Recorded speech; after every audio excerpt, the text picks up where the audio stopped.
statistics are clear. I sent out a few things, so you might know what the statistics are, but just in case you don't, I'm going to look over here so I don't get the numbers wrong. But 89% of small business owners work over the weekends. That's a clear stat. It's exactly what is going on. 89% of you. 89%. That's a large number. And then when you think, okay, it's just the weekends. No, 81% of business owners also work nights. So it seems like about 80% of small business owners are working almost 7 days a week. All the time, around the clock. It really isn't a surprise that so many small business owners feel overwhelmed. They've got so much going on and they're working all the time. Now, there's some reasons behind why they may be working all the time, and if you have some that you want to throw in the mix, feel free to comment about those. I'm going to talk about a few of them during the week. Right now, I just want to get across that, you know what? You don't need to be a statistic. There's really no need to be working nights and weekends. There's no need to be working 7 days a week. Oftentimes, most of the business owners I work with that I end up coaching are really working more like 60 hours plus a week. That's a lot. I know most of you didn't decide to start your dream business to give yourself an overbearing job, right? That was not the intent. And then if you want to know another statistic that I find really interesting is that 88% of women business owners never cross $100,000. So I know that seemed like as the magical number for so many women business owners to hit that 100K threshold. But I just want to let you know, like, most don't do it. Right? That only means 12% do. Like, which side of that statistic do you want to be on? And usually it's at the cost of working nights, weekends, and holidays. And I work with six-figure business owners too. And guess what? They're still working nights, weekends, and holidays. Like, it's still this 24/7 job. And even especially after they cross that six-figure threshold, they start to really burn out. They're like, why am I doing this? Where is the return on my time and money investment? And that's what I really want you to think about. And I'm not saying, oh, like, now you can't work. That's not what I'm saying. Please don't get me wrong. What I'm saying is, really think about what is that return on your time and money investment. If you're going to work most weekends, if you're going to work pretty much every night, if you're going to work or try to work during the holidays, I don't know about you, but that trying to work through the holidays is a big deal. Right? I remember when I was younger, because I have to say this, I come from a home where my parents were self-employed. So working holidays was normal. Them stealing away from the table during Christmas or while opening presents or whatever, this was a normal occurrence that it's like this ubiquitous phone, and even before phones, because I'm so old, were beepers, right? Or pagers, right? Those things would be going off. So it would just get crazy with all of these interruptions, which meant what? It meant not fully present for the holidays, right? And I'm not dogging my parents because I love them and they were doing what they could with what they had, right? But even as I got older, had kiddos of my own, I'm doing the same thing. The ever-present cell phone, mobile phone, whatever you want to call it, right? Always at the table, always going off, beeping in the middle of the night, what have you, and definitely on holidays, right? I didn't know how to turn it off. I didn't know how to turn off, how to make sure that I had quality time with my family, because in my head, while I'm there, obviously, we're having quality time. We were not having quality time.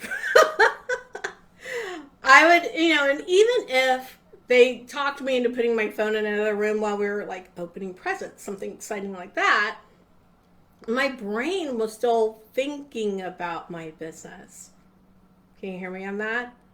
Even though the phone's away, the laptop's elsewhere, your brain is still thinking about your business, wondering what's going on with that promo, thinking about that client, what's going on with that funnel. Do I need to use some different technology? Like, you're always thinking about your business.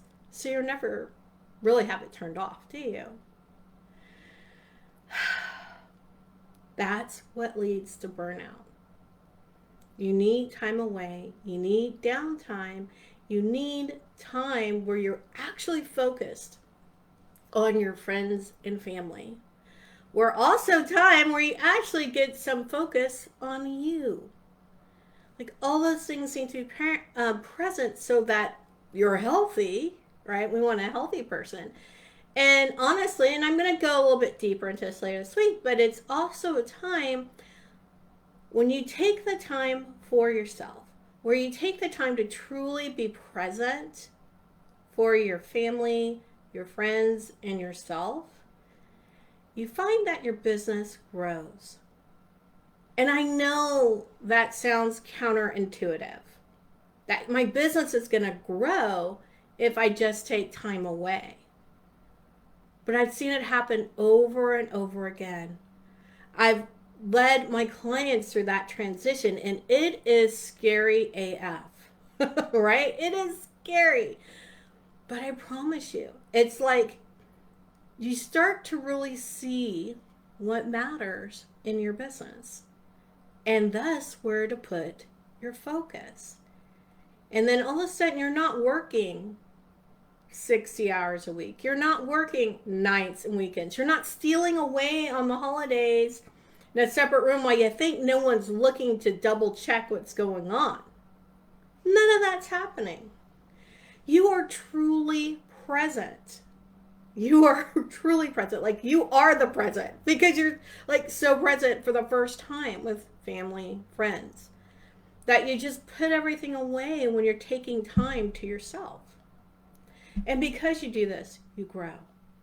The hours go down, and we're not talking 60 anymore. All of a sudden, we're talking like 40, 30 hours a week, sometimes down to 20, right? That's how many hours to run a really successful multi-six-figure business on into 7 figures. It doesn't have to take a ton of time. It has to be attention focused on the right things. Not only how to identify where things are starting to overwhelm you and what to do about them, because, spoiler alert, there's some simple things you can do, but also how to pinpoint those things to focus on to really skyrocket your business so that you can be a leader of your business, right? There's so many business owners I meet, they're not leaders in their business. The business is literally running them. Discussion for another day. So to be the leader in your business and also to be the leader in your life.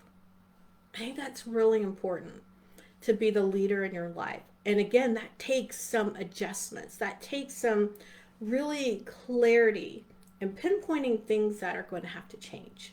We're all, I say don't be a statistic, but let's face it, we're all a statistic one way or another. But you get to decide which part of that statistic do you want to be on. Do you want to be hanging out there in the 80s? Do you want to be one of the 89% of small business owners that work weekends? Or one of the 81% that work nights? And like I said, I didn't find a statistic for holidays, but I promise you, it's probably in the 80s too.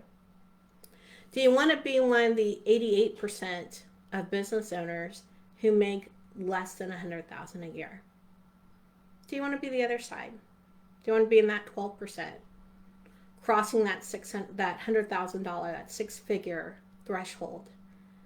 Do you want to be in that 11% of business owners that don't work the weekends?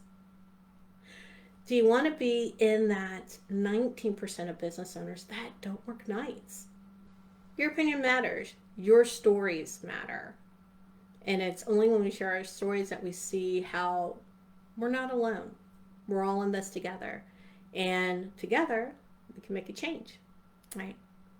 Love you, love bug. Peace, joy, love. To you.